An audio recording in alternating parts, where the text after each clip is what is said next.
existe uma forma de compreensão e visão daquilo que seja o aperfeiçoamento e como isso aconteça. Se eu vou para um mosteiro com a intenção de me isolar naquele intento e ali tentar talhar a virtude, isso vai redundar no mau sucedimento, visto que o isolamento do clima de luta, ele já me tira do que precisa acontecer em mim. Conforme Emmanuel vai dizer em Justiça Divina, no capítulo Virtude Solitária, se eu, com a justificativa de fugir do erro, da queda e do dolo, procuro um local de calmaria, tranquilidade, eu vou fatalmente cair numa paralisia que significa uma bolha que eu coloco em torno de mim e tem a ver com uma privação de atritos da marcha que vão me conferir uma imunidade moral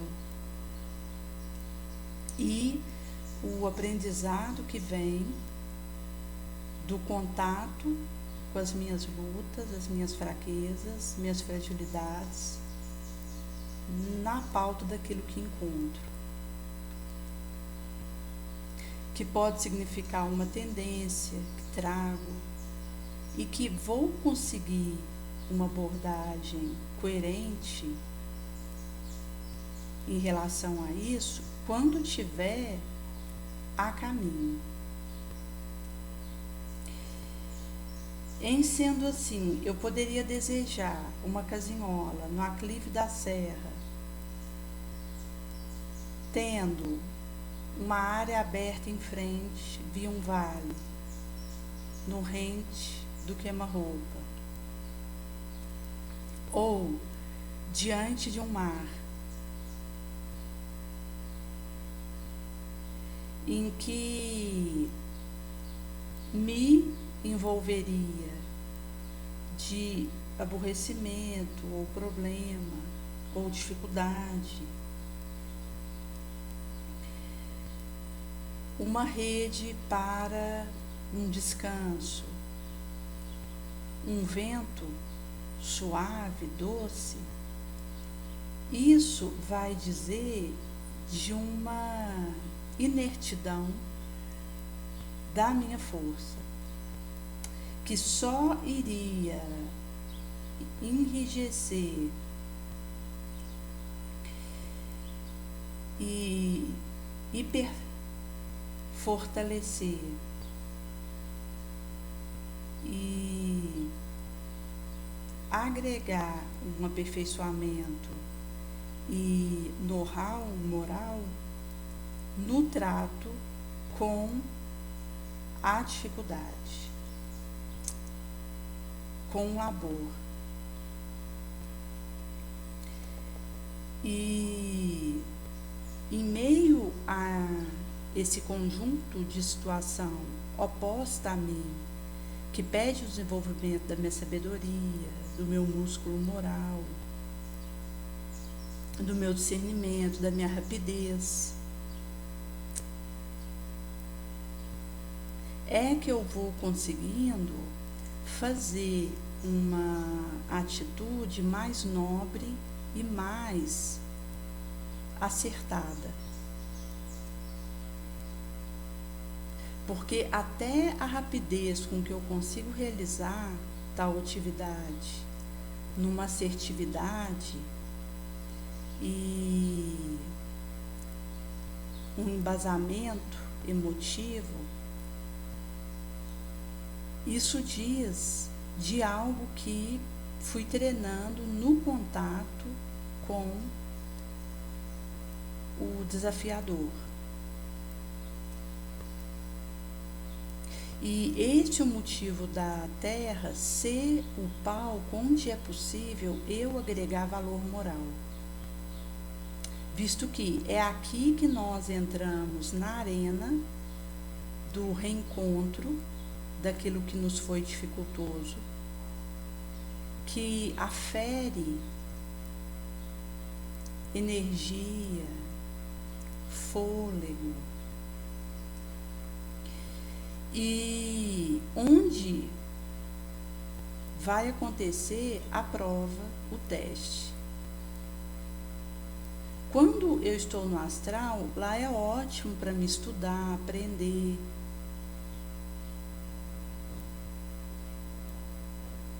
E estar na pauta de embeber daquilo que vai me facultar um melhor preparo para quando eu voltar para cá. Mas quando nós falamos de aferição e de uma situação que vai averiguar até onde aprendi de fato a lição, isso é possível aqui.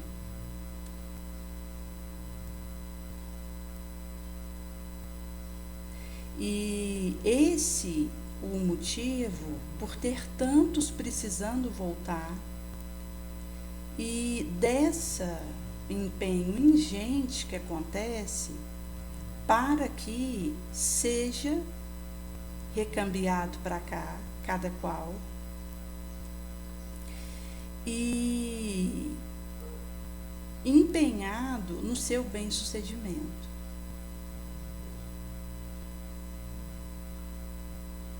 Quando alguém é preparado para reencarnar, existe uma equipe de benfeitores que avaliza aquilo, se compromete com a trajetória desse indivíduo,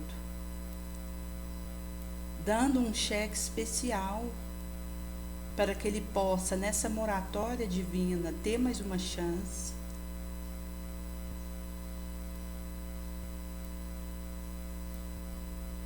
E ao iniciar a trajetória aqui, mesmo como espírito debitoso que somos, inferior, há quem confiou em nós e que se arrisca e autocoloca numa situação difícil e escorregadia para que eu pudesse estar aqui. E vai dizer da ingência de desenvolver essa força no atrito da marcha, que acontece ao sabor da vivência enquanto aqui, presa num corpo orgânico, com o prejuízo que isso me acarreta, com a vulnerabilidade que isso traz, que nós não podemos subestimar. Estar num corpo aqui nesse orbe é uma condição perigosa que obnubila, confunde e ao qual nós precisamos, com essa paixão no bem, procurar vencer essa sombra a todo momento, numa vigilância indormida, para tudo aquilo que é apetite da carne, egoísmo, orgulho, sensualismo, que são aquelas vibrações que vão dizer ainda de onde nos demoramos por estarmos precisando analisar aprendizado preso a essa matéria.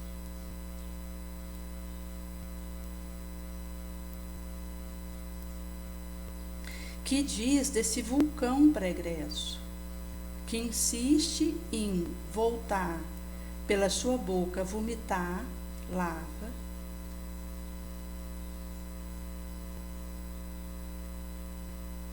sombra, malsinidade, e que é por um esforço hercúleo, supremo, que podemos viver o heroísmo.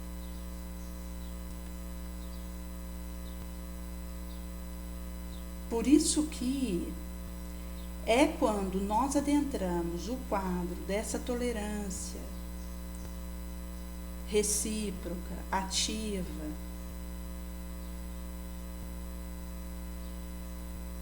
do auxílio uns aos outros. E é nesse caminho que eu consigo tomar esse meu vulcão de ontem, que eu desejo manter extinto, sem condição de derramar novamente do seu vômito, mas que insiste em voltar a ficar ativo a cada momento. E ao tomar rédea sobre isso, faço o convertimento em bênção.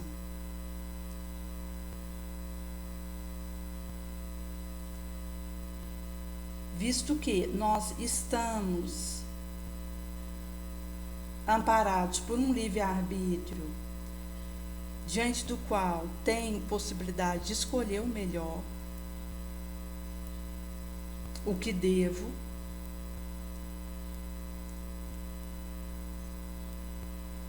e inclusive fazer valer o discernimento daquilo que posso, mas não devo, mas não posso, e procurar o melhor modo de agir quando posso e devo.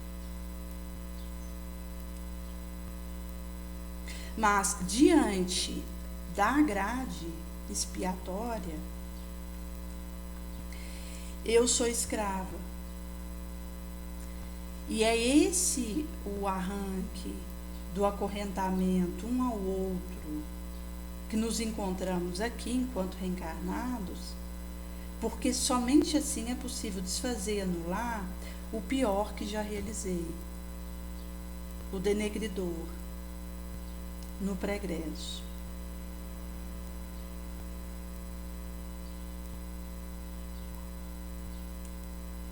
E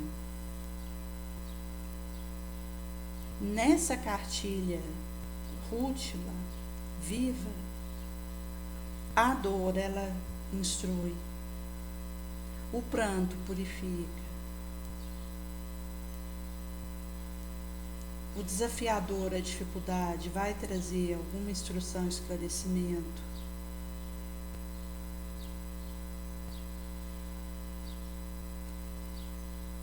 Aquilo que me confronta, me adversaria, é alerta, é aviso. E a crise, o infortúnio vai dizer de um instante decisivo, perigoso, que vai selecionar a minha aptidão moral.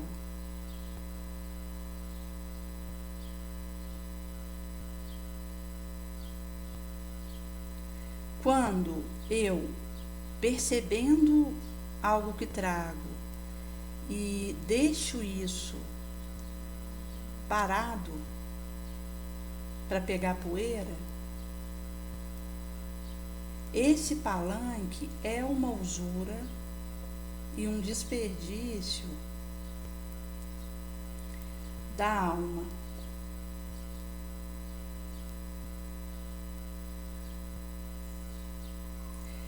Existe um trecho feito por Adelino da Silveira, que está no livro Momentos com Chico Xavier, escrito de próprio punho, e que ele fala um pouquinho da trajetória dele enquanto alguém que restituiu a saúde e a harmonia a tantos, mesmo adoentado, mesmo na situação de pobreza material e falta de recurso, consolou incontáveis ricos. Na abundância de bem espiritual, vicissitude de uma nação, ele não esqueceu do pobre, foi ao encontro dele.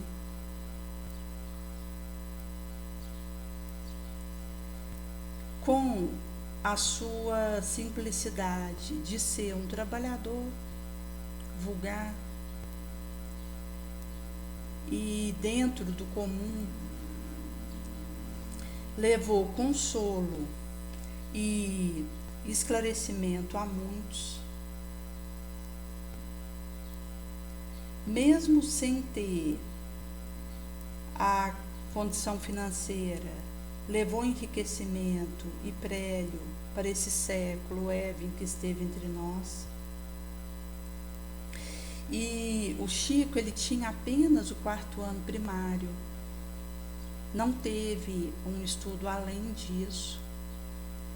Logo ele precisou parar para trabalhar e auxiliar em casa. Quando ele tinha em torno de 21 anos, a sua madrasta, que fora um anjo na vida dele, que sempre o protegeu, o auxiliou, visto que a sua mãe faleceu, ele tinha 4 anos. Ela veio a desencarnar e o último pedido que ela fez para ele foi de que ele não saísse de casa enquanto as suas irmãs não tivessem casado, porque ela temia alguém ir para outra casa ser criado em outro local e acontecer conforme Chico vivera na sua primeira infância, quando foi morar um tempo com uma madrinha que dava 3 surras de vara dele por dia, fincava garfo nele, ele tinha essas cicatrizes e levou isso. Certa feita ele precisou lamber a ferida do primo, filho dessa madrinha, e a orientação da sua mãe, na época desencarnada, é que fazer isso não curaria a ferida desse primo, mas que se ele fizesse com amor, Jesus ia usar disso para que a cura acontecesse na ferida do primo, conforme acontecera. E no subsequente traria alguém que iria protegê-lo na sua trajetória. Chico vai, lambe a ferida desse primo, conforme prenunciara sua mãezinha, esse primo é sarado, e logo essa madrasta que veio buscá-lo para voltar a morar com eles, porque o pedido que ela tinha feito ao pai do Chico é que ele buscasse os seus filhos que estavam dispersos como condição sine qua non para iniciar a nova vida no matrimônio. E ela percebe que ele estava inchado, pede para que ele levantasse a camiseta para ver o que havia acontecido. E como tinha outras pessoas na sala, ele recuou. Com isso, ela começa a caminhar para ir com ele para uma outra saleta e vai diminuindo o seu passo para ir junto dele no seu andar. E ali, quando ele vê o esforço dela para seguir o passo dele e o acompanhar, percebe que era o anjo bom, conforme sua mãe houvera prometido que Jesus enviaria para o ajudar. E foi alguém que, do momento que encontrou com Chico ali, aquela criança machucada, ferida, e viu aquilo que havia acontecido com ele, disse: daqui em diante eu não vou mais permitir que ninguém te encoste a mão. E de fato, ao longo da trajetória dele ali, até o desencarne dessa madrasta, ela cumpriu e foi fiel àquilo que havia prometido a ele.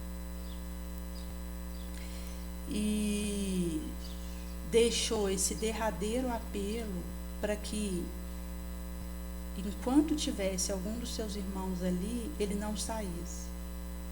E ele deixou isso selado com ela, que ela podia ir tranquila, que enquanto a última das suas irmãs não casasse, ele não ia sair de casa. E ele coloca para ela da partilha que acontecia entre os dois e daquilo que ele recebia de compreensão vindo dela. E ela disse que ele podia ficar tranquilo, porque aqueles arco-íris que ele via dos espíritos com esse colorido em mosaico, eles viriam ter com ele e poderiam compreendê-lo mais do que ela, que era ignorante. Ela fala dessa forma porque tinha coisa que o Chico partilhava com ela e que só ela acreditava nele, o compreendia, mas se dizia incapaz de explicar aquilo que ele via. O espírito ali próximo, só ele via. E, inclusive, ele evitava pegar um carro na direção, uma bicicleta, porque havia momento que não sabia distinguir se era um encarnado ou desencarnado. E na sua humildade, essa madraça diz que viria amigo do arco-íris, inclusive do qual ela mesma fazia parte, ao vir ter com ele, que poderia compreendê-lo mais. E no subsequente, o Chico foi encontrando companheiros de luta, os quais partilharam com ele a milícia espírita e que eram esses espíritos afins desse supracitado arco-íris, que vieram para sinergizar esforço no trabalho ciclópico que ele deixara. Por isso que, até mesmo numa aparente insuficiência de estudo, ele participara como coautor de uma enciclopédia, um trabalho colossal, onde versou num mosaico de assunto desde religião, ciência, filosofia, em livros que até hoje dá quase 600.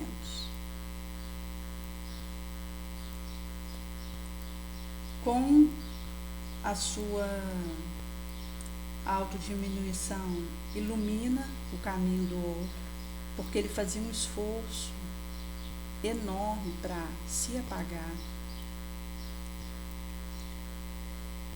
Não foi encontrado no seu palavreado nem uma letra, seja de condenação, seja de pessimismo, de ódio ou de revolta. Dedicou-se para que a fé pudesse trilhar, se elevar, a esperança crescesse, frutificasse,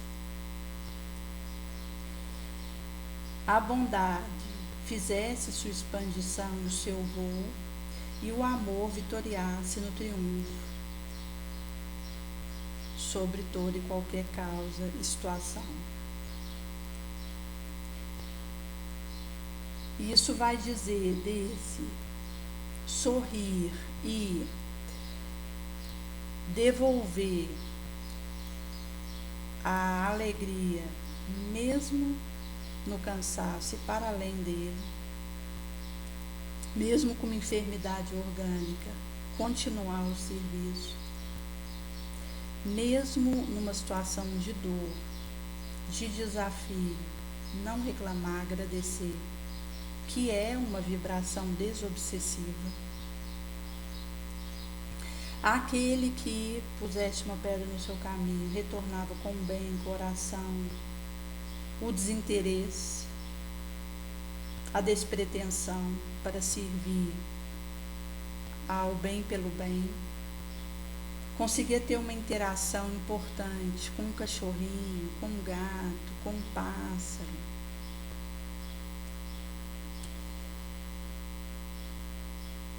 E mesmo tendo sido assunto e fermento na capa para o principal jornal e revista do Iapoque ao Chuí, anos a fio, manteve a simplicidade original, sem receber um vintém por aquilo que era vendido pelos livros que ele publicava na cifra de milhões.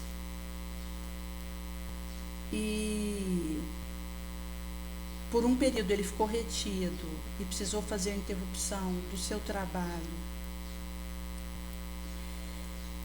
E com o propalo de que havia voltado,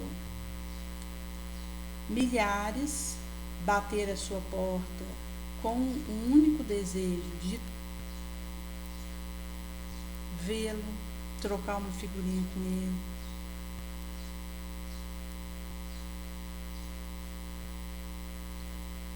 E mostra como que,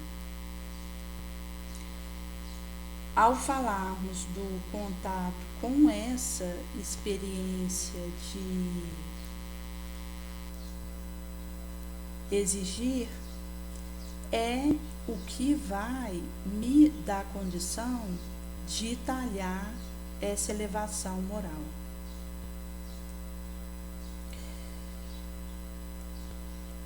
Meu irmão havia comentado que ele tinha ido no cemitério onde estão nossos pais, os dois filhinhos dele, a esposa que havia falecido num acidente em 2007, e havia algumas plântulas ali que quem fora visitar lá colocara. E tinha uma garrafa de uma cachaça que estava do meio para baixo. E ele ficou chateado porque viu que alguém poderia ter feito alguma macumba ali no ambiente. E esse momento em que percebemos a energia malsã que pulula, vai dizer de ser um instante crucial em que eu preciso perdoar e compreender.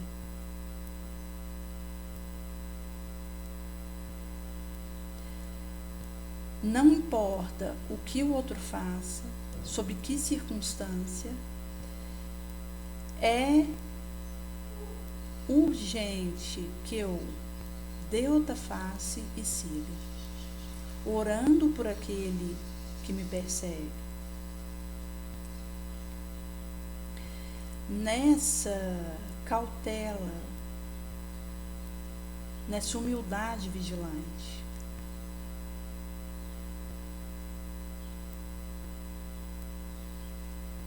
E essa paixão vulcânica e sombria, ela precisa ser vencida à medida que construa uma história afetiva nobre, onde eu vou da paixão bonosa para a vontade bonosa, por transubstanciar essa paixão, malsã por algo nobre. Conforme Kardec vai dizer no Livro dos Espíritos, no tópico 908, a paixão, ela vai ter a similitude de um cavalo e usaria essa proposta para fazer o bem e nessa utilidade, quando consigo esse sobrepor a isso com colocação de uma ascendência moral que me permita levar isso e não ser levado por isso, o que, pela fragilidade em que me encontro, é luta, esforço. Mas, quando permito que o meu passional tenha a última palavra, é perigoso. Nesse exato momento em que eu deixo de governá-la, de controlá-la, e que isso redunda num prejuízo para quem quer que seja.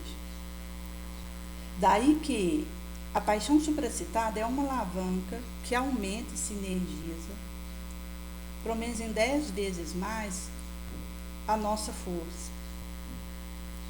E vai nos auxiliar a realizar o que o Cristo nos pede. Por isso, pela vigilância e oração, consigo dirigir isso para o bem, ao invés de me deixar dirigir por ela.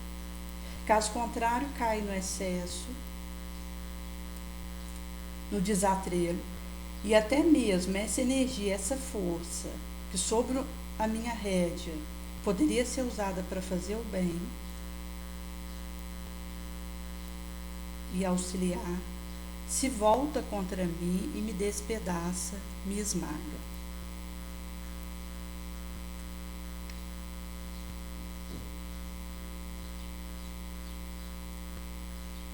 Por isso que